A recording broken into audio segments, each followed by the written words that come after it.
understand that agricultural wages are set by sectoral determination, which is recommended by the Employment Conditions Commission and, of course, legislated by the Labour Minister. Given that that is the legal position, how are you going to accommodate, or how are you going to negotiate for an increase in the basic wages of farm workers? Well, the Employment Conditions Commission sets minimums only, like bargaining councils, they only set minimums. Nothing stops employers and unions from negotiating actual or based on the profitability of the company at an institution or company level or at a geographic area level. So there's complete precedent in the law for such negotiations to be facilitated. Now, given the fact that there has been a strike in the Duins and that workers in other areas have now joined, can you tell us what the factual position is now? How many workers on farms are actually out on strike? And, when is the matter likely to be resolved? I understand that the Agriculture Minister was on her way there this afternoon to meet with worker organizations. When are we likely to see a resolution to the negotiations? Well, 16 more towns have come out on strike today in the Western Cape, and 1 or 2 towns nationally have also been on strike action, I believe. This is not even towns where the unions are initiating the strike. These are workers taking their own initiative to just go out and strike in pursuit of better living conditions. The farmers in this area is making it impossible to reach an agreement, because the deep-seated racism that's existent in many of the farmers as a consequence of them having benefited so handsomely from the apartheid labor regime on farms, and they still hanker for those days. They still want to operate in a way where they don't acknowledge workers and don't treat them with the desired respect. When will we get a settlement? Well, the ball's been put in President Zuma's court now, because the decision by the workers of these 16 towns today was that if President Zuma comes with a commitment tomorrow that he will put in place a process to review these minimum wages, then workers would go back and would give the president 2 weeks to facilitate such a review. If at the end of that 2 weeks they're not happy with that settlement, then of course they retain their right to go out of strike. But if they are happy, then it's the end of these protests that we've seen across the Western Cape and across many of the other centres in South Africa. Tony, I just want to get clarity here. I was speaking earlier to Minister Tina Jumit, and she was saying that she's on her way there. You now saying that the workers are taking directly their demands to the President of the country.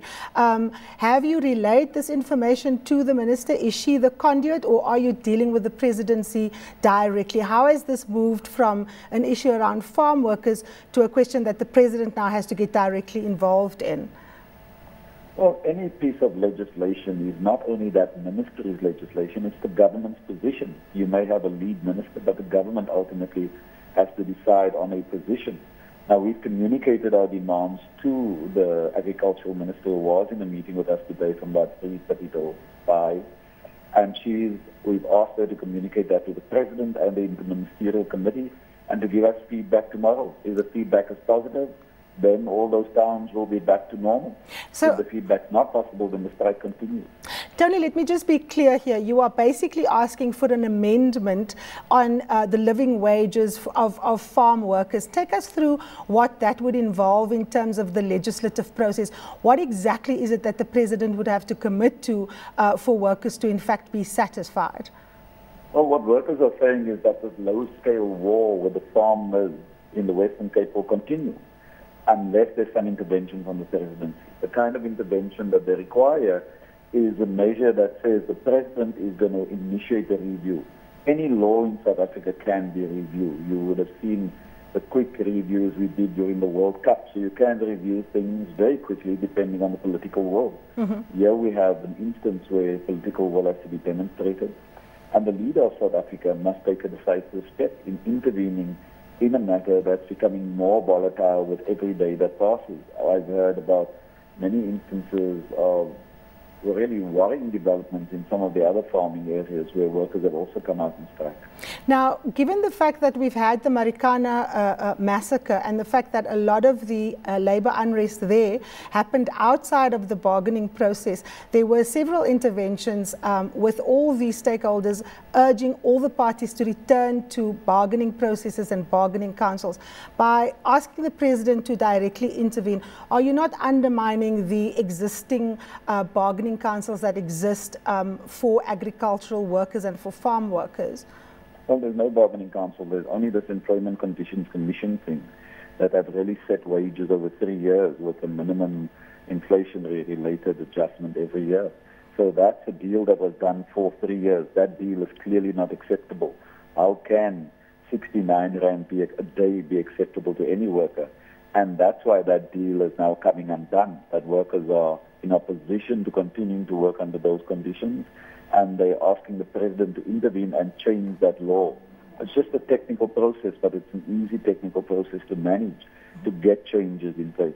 And workers are very reasonable and very patient in the process that they put forward for the president to intervene.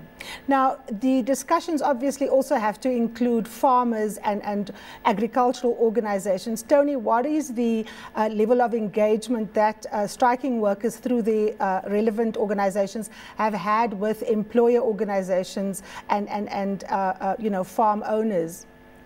Well, workers aren't very well organized in the agricultural sector. That's why there's an Employment Condition Commission wage that's set. I think about probably 2 or 3% of workers are organized in unions. In the strike, in the dwellings, probably 10% of the workers are organized in unions. The others are not in unions. And it's the non-unionized ones who are leading the strike. So it's clear that it's not the unions or the structures that are working. It's exactly because of the failures of the unions and the structures that the workers are now taking their own action. And as a consequence of that action is making a call on the president to intervene, because clearly they're not getting any joy with the farmers, and it's going into an escalating war. I mean, there's been vineyards that have been burned down here. There's been farmers who've shot at farm workers. So there's the elements of a growing war here. There's also some SMSs going around that's been intercepted, where some right-wing organization in Transvaal is now sending people out here to come and help defend the farmers with arms. So you can imagine what happens when those right-wingers come here. We're going to have a low-level war, because the rest of our people are not going to allow right-wingers to come in here and try and impose some kind of Boer ideas.